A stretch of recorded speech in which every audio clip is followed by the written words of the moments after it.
Prime Field. If you've been watching UConn lately and thinking, why does every opponent look like they're playing offense in a phone booth? You're not imagining it. The Huskies aren't just winning. They're squeezing the life out of possessions. And heading into UConn versus Georgetown on January 23rd, 2026, the message is simple. This defense isn't a phase, it's an identity. The rim's protected, the passing lanes are crowded, and if you thought you were getting an easy layup tonight, good luck with that.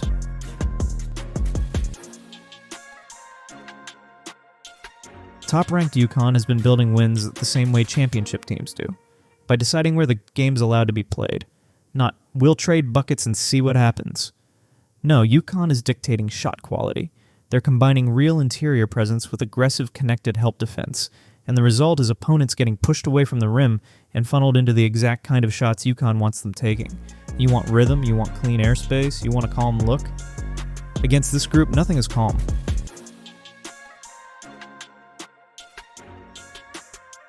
Let's start with the game that basically came with a hazard sign. UConn 99, Villanova 50. That wasn't just a blowout. That was a full defensive shutdown where Villanova was held to a season-low 27.7% shooting from the field. Season low. That's not, they missed a few early. That's, every drive felt like it ran into a wall. And the face of that wall was Sarah Strong, who didn't just protect the rim. She owned it. 5 blocks. 5. While also dropping 24 points and 9 rebounds. So let me ask you, how do you game plan for a player who's elite enough to dominate the paint defensively and still punish you offensively every time you blink?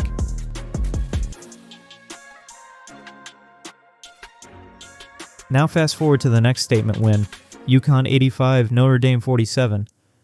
This one was different because Notre Dame didn't just bring a team, they brought a headline name. Hidalgo, one of the most dangerous guards in the country, usually lives off pressure moments and quick bursts. But UConn's perimeter pressure treated her like a priority assignment from the opening tip. The Huskies held Hidalgo to 16 points on 5 of 15 shooting, and that's the kind of line that tells you the defense wasn't reacting. It was anticipating. The Irish as a team shot 37% overall, and from 3, they were frozen, 6% from deep. 6%. That's what happens when contests are sharp, rotations are early, and nobody gets to shoot in comfort.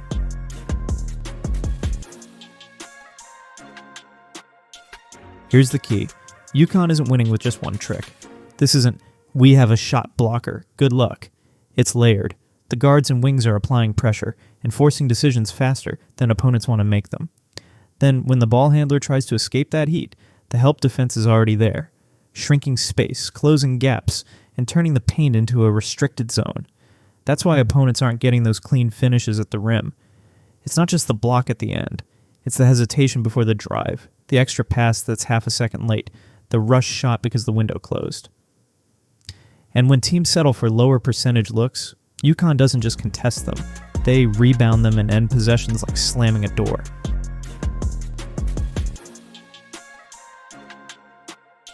And if you want proof that this defense isn't just good effort, look at what happened to Villanova. 26 turnovers forced. That's not random. That's what swarming connected defense does when the first line of pressure knows the second line is behind them, and the second line trusts the rotations will cover. It creates that trapped feeling, like every passing lane has a defender sitting in it.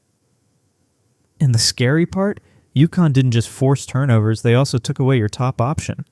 Villanova's leading scorer was held to 8 points. 8. That's a game where a star spends the night realizing nothing is easy, and every touch comes with a body and a plan.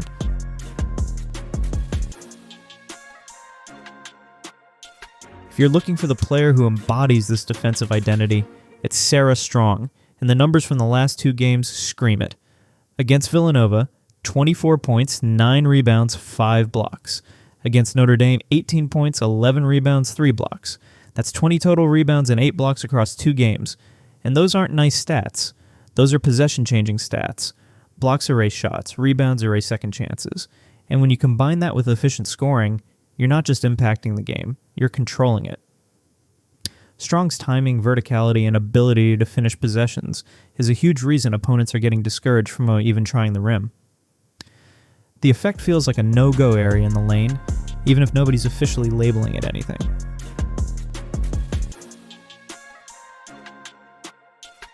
Now we bring it to the matchup. Georgetown. On paper, UConn is favored, and the reason is this. UConn's defense travels. It doesn't rely on hot shooting nights. It relies on habits, rim protection, help rotations, closeouts, and pressure that forces tough decisions. Georgetown's challenge is simple to describe and brutal to execute. Can they generate quality looks without living at the rim? Because against UConn lately, the rim has been a mirage. And if Georgetown gets pushed into contested jumpers and late clock improvisation, that's exactly where UConn wants them. The Huskies have been turning games into long stretches of uncomfortable offense for the opponent, and once that frustration builds, the scoreboard starts separating fast.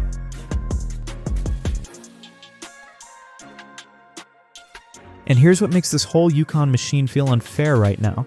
The defense is suffocating, yes, but the offense isn't just coming from the same two names every night.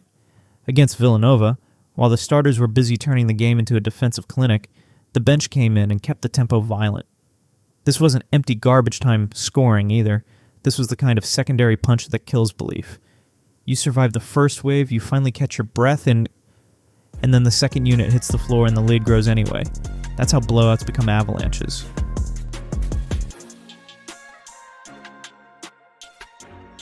Let's put a name on it. Blanca Quiñones. In that Villanova blowout, UConn's bench and secondary scoring got a huge jolt with 13 points from Quiñones, the kind of number that changes the entire texture of the game. Because when your bench scorer is popping for 13, it forces a brutal question on the opponent. Who are you supposed to key on? You load up on the starters and survive.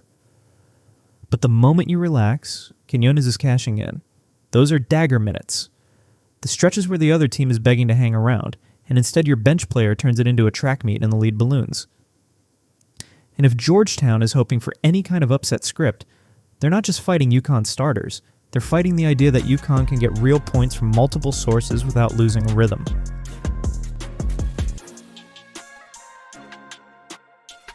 This is why the X Factor call is obvious. Sarah Strong. If she stays out of foul trouble and keeps patrolling the paint the way she has, UConn can dictate the terms again. Because with Strong anchoring the lane, every Georgetown drive becomes a question. Do you really want to challenge that? And every missed or altered shot becomes another UConn rebound, another possession ended decisively. If Strong is imposing her will, Georgetown's margin for error gets tiny. Their glimmer of hope comes from one pathway only, neutralizing her impact, making her move, making her defend actions away from her comfort zone, and somehow finishing possessions before she can erase them. That's a tall order when her last two games look like a defensive highlight reel with box score receipts.